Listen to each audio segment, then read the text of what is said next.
Se herättää tosi paljon vihaa. Kyllä se silleen jonkun verran pelkoa. Se on aika pelottavaa. Joo, pelkoa ja vähän sitä ahdistusta, just kun ei tiedä, että miten sen voisi niinku estää. No se on tosi pelottava asia ja musta tuntuu, että tosi monet kokee siitä ahdistusta ja menettää yöunia sen takia, että ne miettii niiden tulevaisuutta ja sitä uhkaa, mikä ilmastonmuutos meille aiheuttaa. No mulla se herättää aika paljon niinku ahdistusta ja niinku myös mä koen huonoa omatuntoa kaikista, mitä mä teen, vaikka niinku mä yritän kyllä sille olla mahdollisimman luontoystävällinen, mutta sitten silti kaikista pikkuasioista tuntee niinku huonoa omatuntoa. Mua ärsyttää, että tässä on kestänyt näin kauan ennen kuin ihmiset on herännyt tähän näin vahvasti.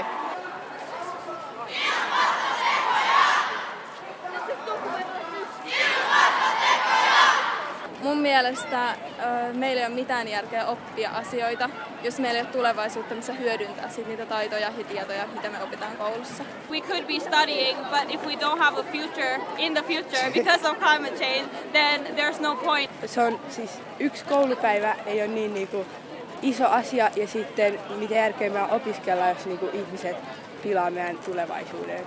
Mitä hyötyy koulutuksesta ja oppimista, jos meillä ei ole maailmaa tulevaisuudessa, missä käyttää meidän tietoa ja oppimista? Mä ainakin sanoisin, että tää on opetus toisella tavalla ja mä en halua kuunnella sitä, kun ne sanoo siellä koulussa, että ilmastonmuutos tulee, se tulee ja miten se voi ehkäistä, mutta sille ei tehdä mitään. Mun mielestä jokainen on vastuussa vaan itsestään ja mä en voi kantaa huolta niistä, jotka ei nyt välitä.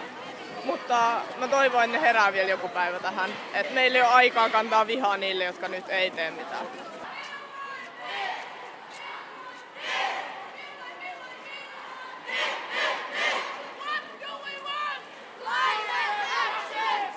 No mun mielestä se on tosi niinku itserakasta silleen, että niinku ajatellaan vaan just jotain rahaa tai jotain tollaista, että sen takia ei voi niinku tehdä mitään, koska on muka tärkeämpiäkin asioita, jotka menee sen edelle. Teidän pitäisi toimia nyt, koska myöhemmin ei ole enää mahdollisuutta. No ehkä just se, että nuorissa on tulevaisuutta, mutta onko meillä sitten tulevaisuutta tällä pallolla? Et pitäisi just vähentää kaikkea niinku fossiilisten polttoaineiden päästöjä. Mun mielestä heidän velvollisuus on tehdä töitä sen eteen, että ilmastonmuutos pysäytettäisiin, koska se on kuitenkin suurimman osan kansalaisten toive ja se on meidän tulevaisuus, jota he tuhoaa, jos he tekevät väärin valintoja.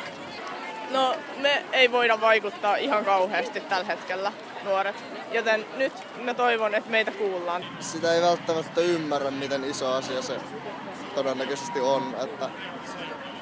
Ja kun se iskee juuri meille nuorille pahimmin, niin se on aika ikävä juttu, jos sillä ei yritetä tehdä yhtään mitään. No varmaan, että niinku, haluaisitteko te teidän lapsille tai muille teidän sukulaisille sitä, että ne syntyy maailmaan, jossa ei ole puhasta ilmaa, joka tuhoutuu pahapalalta joka hetki. Haluatteko te nähdä sen teidän omin silmiin, kun maa, jos te olette asunut, mistä olette kasvanut, tuhoutuu? Et haluatteko te sitä oikeasti?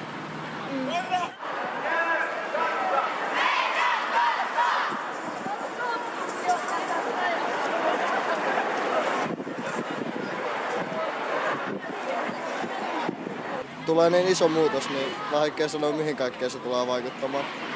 No mä en osaa sanoa, tai siis silleen suunnitelmia, että niinku, mä oon tosi paljon halunnut niinku, kiertää maailmaa ja käydä niinku, monissa maissa, mutta nyt mä en silleen hirveästi haluaisi enää, koska lentäminen saastuttaa tosi paljon ja matkustaminen silleen, missä pitää vähän ajatella myös. Ja sit siinä on just se pelko, että tuleeko siitä tulevaisuudesta mitään, jos Joo, kyllä se vaikuttaa.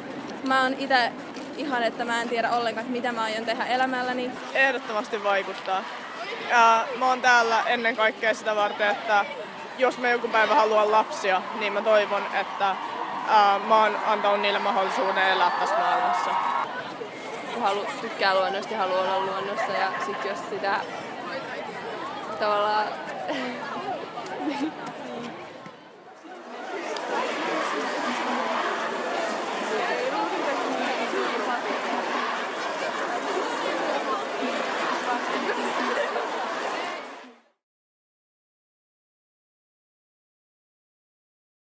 Change the politics, not the climate. Yeah.